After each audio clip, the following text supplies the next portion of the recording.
Alors, on arrive à un point un peu trivial du monde occidental, mais j'aimerais bien avoir le regard quand même parce que tout ce jeu de conscience, de perception, de relation avec le monde, etc., me semble très rafraîchissant, comme tu le sais depuis très longtemps. À titre personnel, je pratique le pastel en essayant d'intégrer, même maladroitement, cet esprit. Et j'en tire un énorme bienfait, beaucoup de joie dans la pratique. Mais je me rends compte que face à une logique de marché, justement, besoin de survie, besoin d'être toujours associé à une reconnaissance, à l'argent, eh bien, beaucoup de choses sont tuées.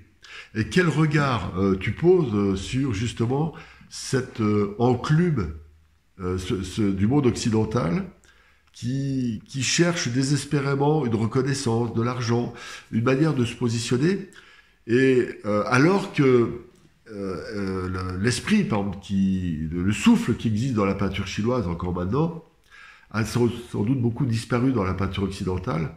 Et j'aimerais bien voir ta vision panoramique sur tout ça, mais de manière assez informelle, parce que je sens comme une grande anxiété dans la profession de peintre, justement, et cette incapacité à retrouver un flux vers l'esprit. Comme tu le sais, ça fait aussi 40 ans, ou 45 ou 50 ans, comment dire, ou plus que tu peins, donc au bout d'un demi-siècle, on acquiert un certain nombre, inévitablement pas seulement des connaissances techniques, mais aussi un recul sur la pratique. L'art en lui-même est déjà difficile. C'est-à-dire qu'il faut acquérir une certaine maîtrise technique. Il y a tout un travail aussi intérieur à effectuer. Et déjà tout ça, ça constitue des contraintes. Il y a les contraintes du support, les contraintes des matériaux, de l'encre, du pinceau, etc. Et tout ça, ça demande donc déjà un apprentissage. On doit tenir compte de ces paramètres quand on veut réaliser une œuvre.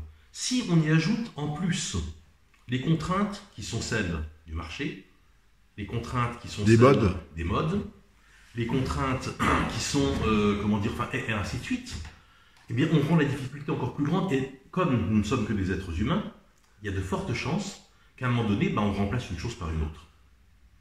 C'est-à-dire qu'on ne peut plus être à l'écoute de ce qui est essentiel, on devient à l'écoute de ce qui est contextuel.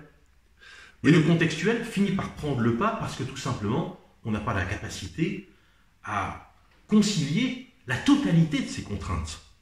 C'est-à-dire contraintes d'opinion, mode, finance, etc., etc. Et en plus de ça, les contraintes propres à l'inspiration, propres à la difficulté technique, et ainsi de suite. Alors si on réunit tout ça, réaliser une œuvre est une mission impossible. Oui, c'est un peu, je pense que, je donne mon point de vue, sur l'art contemporain, l'art conceptuel, tous ces arts qui se veulent libres, justement, qui donneraient l'impression qu'ils suivent une voie comme la peinture chinoise, c'est-à-dire l'absence de contraintes, l'ouverture vers l'esprit, etc. Et puis d'un autre côté, un art complètement incarné, je dirais une sorte de réalisme naïf, dans lequel l'existence sociale, économique, etc. est le cœur. En fait, j'ai l'impression que dans notre monde occidental, moi je donne un sentiment, je ne devrais peut-être pas, mais nous sommes un petit peu dans une voie sans issue. Et justement, le questionnement que j'ai par rapport à ce que tu nous évoques sur la peinture chinoise, c'est peut-être pour donner des pistes, pour réenchanter quelque part la peinture occidentale, sans être critique outre mesure, sans chercher de cause, mais simplement pour se dire comment il serait possible de repeindre, recréer des œuvres, réenchanter le monde avec les œuvres sans qu'il y ait de rupture complète, mais peut-être la peinture chinoise me semble beaucoup plus libre, beaucoup plus énergétique. Et la notion d'énergie, par exemple, a disparu, me semble-t-il. Alors, on peut parler de cet aspect-là, effectivement, de la spécificité de la peinture chinoise, et notamment de ce qui définit la qualité d'une œuvre. Auparavant, pour répondre à ce que tu viens de dire, je pense qu'en fait, si on veut analyser les raisons de l'évolution de la peinture, on est obligé de prendre en compte beaucoup de critères. Il y a des critères, comme je disais, qui sont techniques. Je pense que le fait qu'on soit passé à un moment donné à des toiles montées sur canevas, plutôt qu'à peindre par exemple sur du bois, le fait qu'à un moment donné, on passe même pour la calligraphie occidentale, par exemple, qu'on utilise au départ du parchemin et qu'on évolue vers le papier, etc. Toutes ces raisons-là, il y a des aspects qui sont techniques, qui ne sont pas seulement politiques, etc. Mais il faut intégrer aussi l'ensemble. Il y a dans l'évolution de la peinture des questions politiques, des questions sociologiques, des questions historiques, et ainsi de suite. En Chine aussi, c'est fort. Inévitablement. Mais après, c'est l'importance que l'artiste, enfin l'importance qui va être consacrée à chacun de ces critères d'influence, et le fait que l'artiste décide ou non d'y céder, qui peut produire des différences. Alors, il faut être réaliste, c'est-à-dire qu'aujourd'hui, un peintre qui soit chinois ou qui soit français, américain ou autre, et qui passe ses journées à faire de la peinture, et qui a une famille, etc., il faut qu'il mange. Donc, il ne peut pas exclure totalement la question de son rapport à la société et de son rapport à l'économie. Quand il va aller faire ses courses, il faudra quand même qu'il paye la nourriture, et qu'il paye son loyer, etc. Donc, c'est pas en soi le fait de vivre de son art qui pose vraiment problème.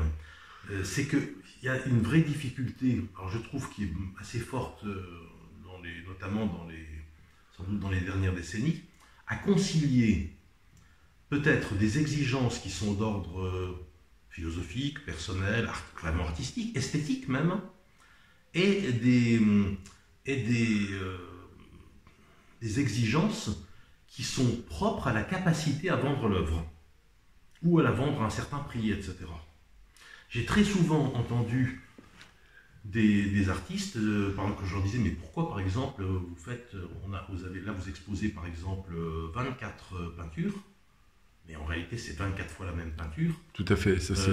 Et c'est considéré en Occident comme une qualité, et voilà, et d'avoir toujours la même ligne. Ils me répondent parce que j'en ai parlé avec le galeriste, etc., et il m'a dit que ce style-là, eh bien, c'est en ce moment, assez vendeur, et qu'il est important, qu'on puisse m'identifier à travers ça.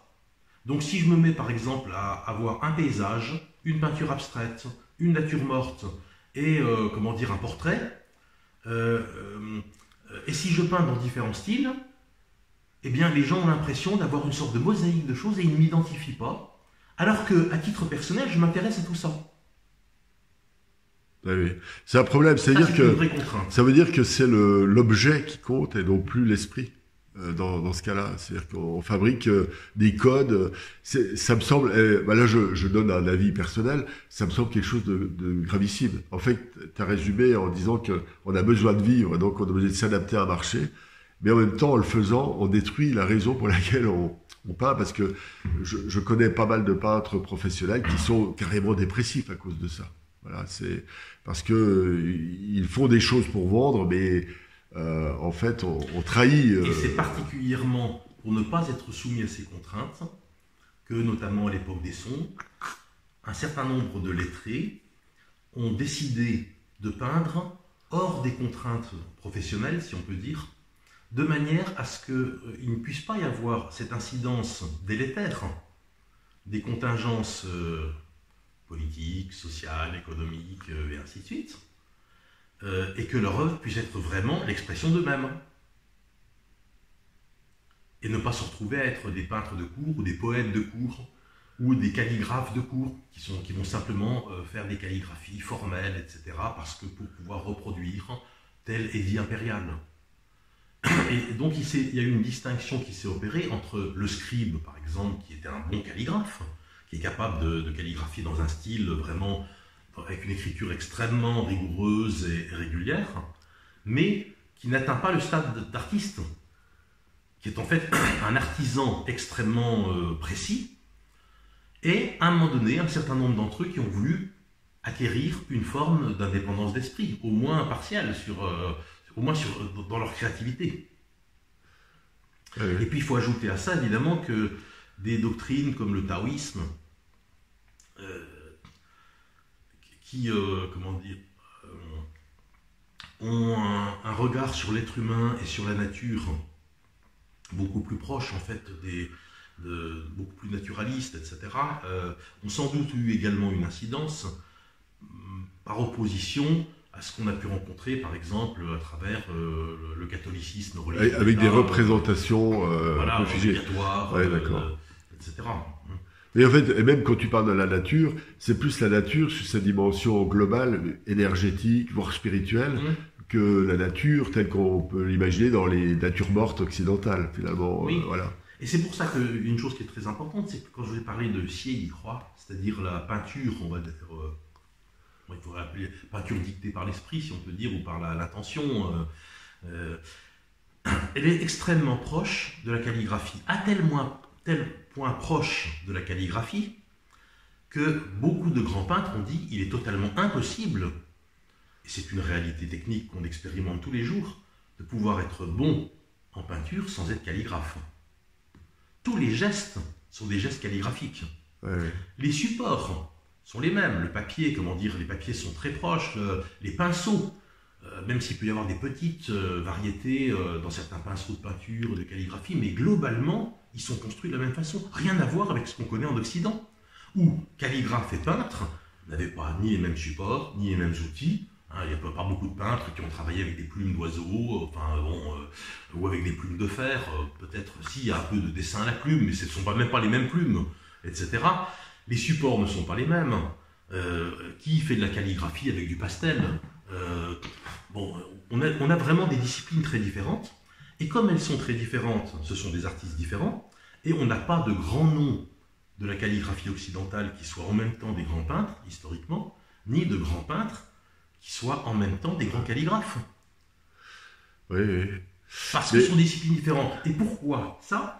Parce qu'on a travaillé dans la peinture chinoise sur des supports qui sont très durables dans le temps. Une calligraphie chinoise, ça peut rester absolument impeccable. Moi j'en ai vu, j'ai travaillé sur des documents par exemple du 6e siècle, 7e siècle. Je ne peux pas, sur le plan technique, me rendre compte au premier coup d'œil s'ils ont été calligraphiés il y a une semaine ou il y a 1400 ans. Les papiers sont impeccables. Les papiers peuvent être abîmés ou usés, ça dépend de la conservation, mais l'encre a pénétré dans le papier, elle est toujours aussi noire. D'accord. On n'a pas tous les phénomènes qu'on connaît, comme on dit, et surtout, on a une continuité dans certains styles qui ne permettent pas de dater. D'accord. Mais c'est ça qui est extraordinaire, c'est la... Ce qui fait une énorme différence, par exemple, avec la calligraphie latine, où, quand on regarde un document calligraphié, on peut tout de suite dire, là c'est écrit en onciale romaine, c'est écrit en gothique bâtarde, etc. Et donc ça correspond à tel segment chronologique. Et puis c'est monté sur quoi? Tiens, c'est sur un type de parchemin qu'on faisait à l'époque, etc. Il y a une grande continuité, les encres, on a de multiples façons d'identifier le temps. En Chine, il y a en quelque sorte la longue durée ne peut pas être perçue de la même façon. Alors ça ne veut pas dire qu'il n'y a aucune évolution technique, bien entendu. On ne faisait pas exactement les encres de la même façon au 5e siècle et aujourd'hui. Mais globalement, ce sont les mêmes types de procédés. C'est ça qui est intéressant, c'est le rapport entre l'esprit et la matière. En fait, ce qui est curieux, c'est que des papiers qui font peut-être 2 grammes au mètre carré, je sais pas combien, ou non, aussi n'importe quoi. Plus quand même. Oui, allez, 50 grammes ou je sais pas. Oui, ça fait moins de 50 grammes souvent, oui. Oui. Donc très très faible. En fait, il y a quasiment pas de matière, il y a que de l'esprit. C'est un peu l'idée. Est-ce que ce qui est intéressant, là, j'avais pas percuté. Je pensais que ça durait pas dans le temps. Et tu dis l'inverse, que ça dure dans le temps. Et c'est ça qui est assez extraordinaire. C'est presque une espèce de réflexion symbolique, donc le lien entre l'esprit et la matière. Alors que très souvent dans le monde occidental, on fabrique des objets. Et c'est devenu ça en tout cas. C'était peut-être pas le cas dans la peinture lorsqu'il y avait des vrais questionnements philosophiques derrière, comme lorsqu'on a élaboré la perspective à la Renaissance, ou les constructions, l'apport des glacis qui ont changé complètement la peinture occidentale, etc. Il y a eu tout un travail de recherche qui, même dans la matière, était porteur d'une grande sagesse, d'une grande découverte, alors qu'actuellement, on dirait que c'est comme il n'y a plus ce phénomène-là. Et le retour à l'esprit paraît évident dans ce que tu dis sur la peinture chinoise, alors que lorsque la matérialisation est très forte comme dans la peinture occidentale, le retour à l'esprit semble difficile. Il y a un autre aspect qu'il faut mettre en évidence, c'est que là j'ai parlé du temps.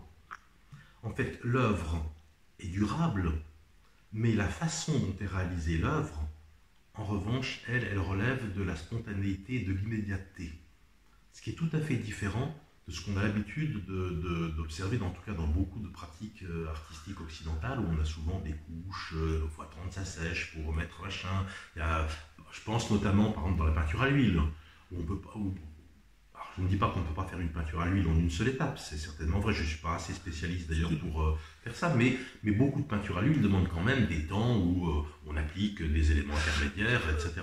Et en peinture chinoise, juste pour terminer, c'est que on a deux niveaux du temps.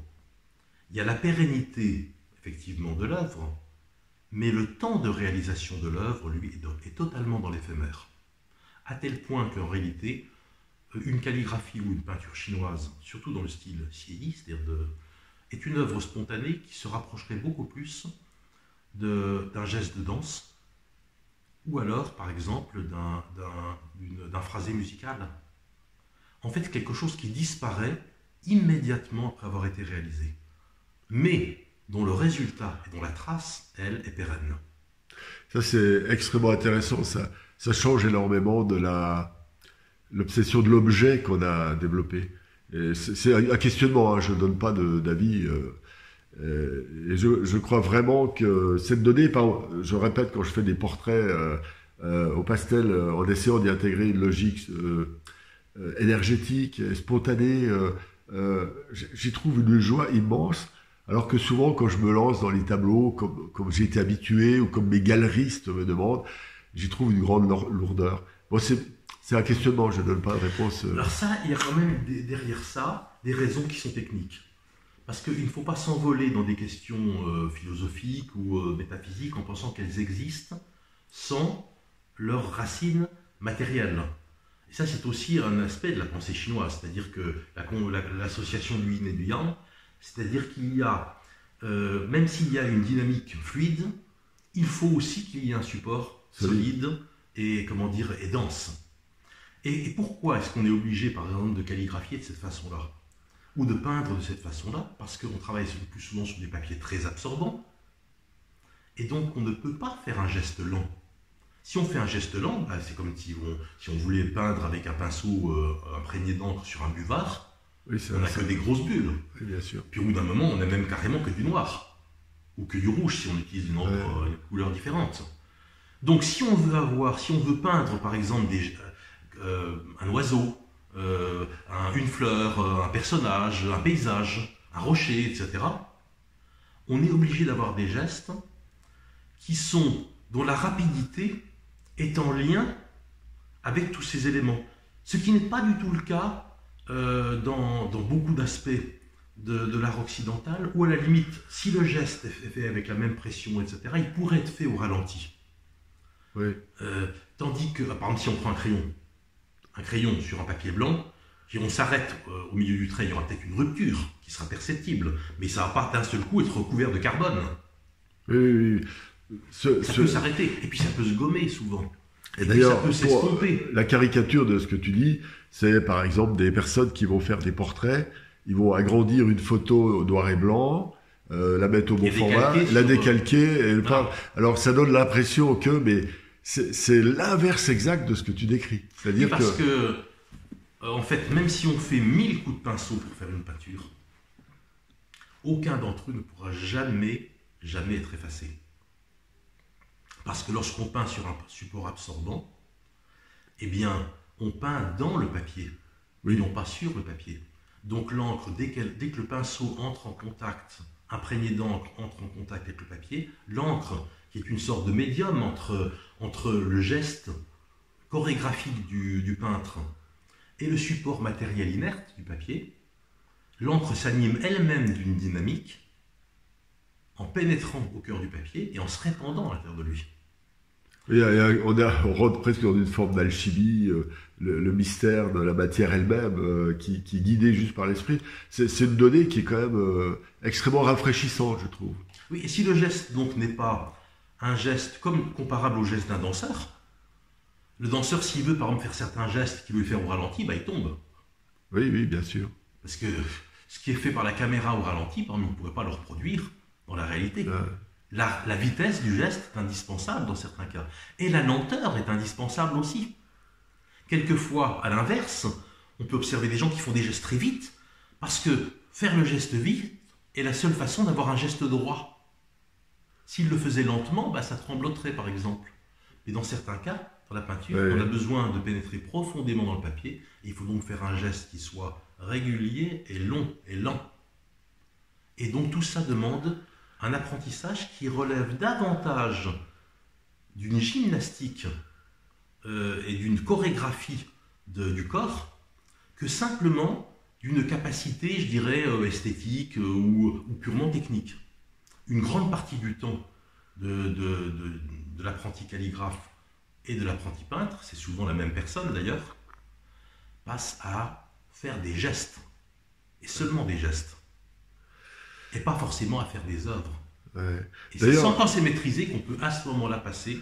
L'œuvre n'est que la conséquence de tout un processus d'accomplissement et de compréhension, en fait. C'est pas simplement un objet, il est que le témoignage de tout un processus intérieur. Oui, et ça n'est pas un choix défini par la volonté de l'artiste ou par son style. C'est un choix défini par la matière, le support, les outils. D'accord. Donc il relève de l'impondérable. Alors, ce qui ne veut pas dire pour autant qu'il n'y a pas eu une intention, parce qu'autrement les Chinois auraient pu aussi contre-coller leur papier, faire des papiers très épais, comparables au papier d'aquarelle par exemple. Oui, ça existe aussi des tricheries, j'ai vu ça. Oui, mais c'est pas forcément des tricheries, ça veut dire que on peut faire tout ça, mais disons que ce qui a traversé l'histoire, ce sont plutôt quand même des papiers qui permettaient d'avoir une gestuelle éphémère. Et alors, la question que tu as posée tout à l'heure par rapport à la santé, elle est essentielle là-dedans. Parce que notre corps, il évolue en permanence. On a une relative pérennité dans notre bref passage sur Terre. Mais évidemment qui est ridicule à l'égard de la longue durée des historiens ou de la durée de la planète, de l'univers. Donc, finalement, nous construisons, une peinture ou une calligraphie de notre vie au cours de ces décennies de notre existence terrestre, de notre vie, de notre physiologie humaine. Et je pense que les Chinois ont compris ça de façon très précoce. Parce que même dans les manuels, les premiers manuels qu'on trouve, qui sont des manuels en fait d'appréciation, d'évaluation des œuvres, manuels qui étaient certainement destinés, d'ailleurs pas spécialement aux peintres, mais même aux collectionneurs, aux vendeurs d'art, etc. Comment est-ce qu'on définit l'œuvre? On l'a défini, on a un des premiers textes qui parle de ça, qui remonte autour de l'an 500, donc ça veut dire qu'on est à l'époque mérovingienne, donc c'est Clovis pour chez nous, donc d'accord. Situé, bon. Et on définit en fait 6 critères qui sont ce qu'on appelle les 6 principes de Hsieh-He, qui est l'auteur de ce traité. Et en fait, ces principes, quand on les lit, la terminologie même fait référence à des éléments qui font penser à de la médecine. En réalité, une œuvre est belle quand elle est saine. Et le critère de santé prime de très loin sur des critères purement esthétiques. Ou plutôt, on pourrait dire que l'esthétique découle directement d'une physiologie parfaitement orchestrée. Alors ça signifie quoi? Ça veut dire qu'il faut qu'on puisse, par exemple, sentir le chi, le souffle de l'artiste à travers le mouvement de l'encre. Ça veut dire que l'équilibre entre les ombres et les lumières doit être un équilibre qui est comparable, par exemple, au yin-yang dans le corps humain. Ça veut dire que, par exemple, en réalité, on peut prendre de nombreux exemples, mais c'est que la peinture est un être vivant en lui-même. C'est un être humain. Alors, si tu me permets, j'ai une anecdote, je ne me rappelle pas, c'est pour la peinture chinoise, qui est racontée par François Cheng, et je ne sais pas si tu dois sans doute la connaître. C'est 2 peintres qui étaient d'un niveau élevé, mais il y en a un qui était quand même considéré comme moins bon. Et un jour, ce deuxième peintre a réalisé une œuvre extraordinaire. Et le premier peintre, qui était donc considéré comme le meilleur, a vu l'œuvre, il dit, il a dépassé ses compétences, il va bientôt mourir. Ça m'avait frappé. Je ne sais plus comment c'est dit, hein, je suis maladroit en racontant cette anecdote, mais c'est-à-dire que réellement, que certaines personnes, à travers leur peinture, même dans leurs exploits, peuvent indiquer qu'ils sont au bout du rouleau. Voilà. Oui, alors ça, parce que tout cela, quand on prend par exemple un ouvrage qu'on appelle le Manuel du jardin du grain de moutarde, qui a été écrit donc au début des Qing, donc ça a commencé au XVIIe siècle, enfin bon, c'est un ouvrage donc assez tardif dans l'histoire de la Chine. On pose, dans la préface de cet ouvrage, on pose la question suivante, on dit, ou la problématique suivante, on dit, parmi les peintres, certains considèrent que la peinture est facile, d'autres qu'elle est difficile. Certains considèrent qu'elle est simple, d'autres qu'elle est complexe. Certains considèrent qu'il faut qu'il y ait des règles, d'autres qu'il n'y ait pas de règles, et ainsi de suite. En fait, on met des dichotomies. Ensuite, l'auteur dit, tel grand maître a réalisé cette peinture et il a mis 10 jours, comment dire simplement, pour faire un rocher. Tel autre a réalisé la même peinture en moins d'1 heure, intégralement. Donc dire que c'est long est vrai, dire que c'est court est vrai, dire que c'est difficile est vrai, dire que c'est etc. Dire qu'il y a des règles c'est vrai, dire qu'il faut se libérer des règles est vrai, etc. Là on est tout à fait dans la pensée chinoise. La pensée chinoise, si vous voulez, c'est tu connais le principe, le yin et le yang sont intriqués. Et à la différence de la pensée aristotélicienne, c'est simple, c'est si A est égal à A, il ne peut pas être différent de A. La pensée chinoise, c'est si A est égal à A, il est obligatoirement différent de A. Obligatoirement. Ouais.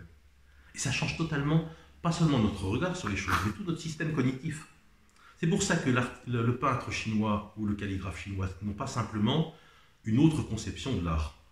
Ils n'ont pas simplement un autre regard sur l'art, ils n'ont pas seulement une autre culture de l'art, ils ont un autre système neurocognitif de rapport à la nature. Oui, mais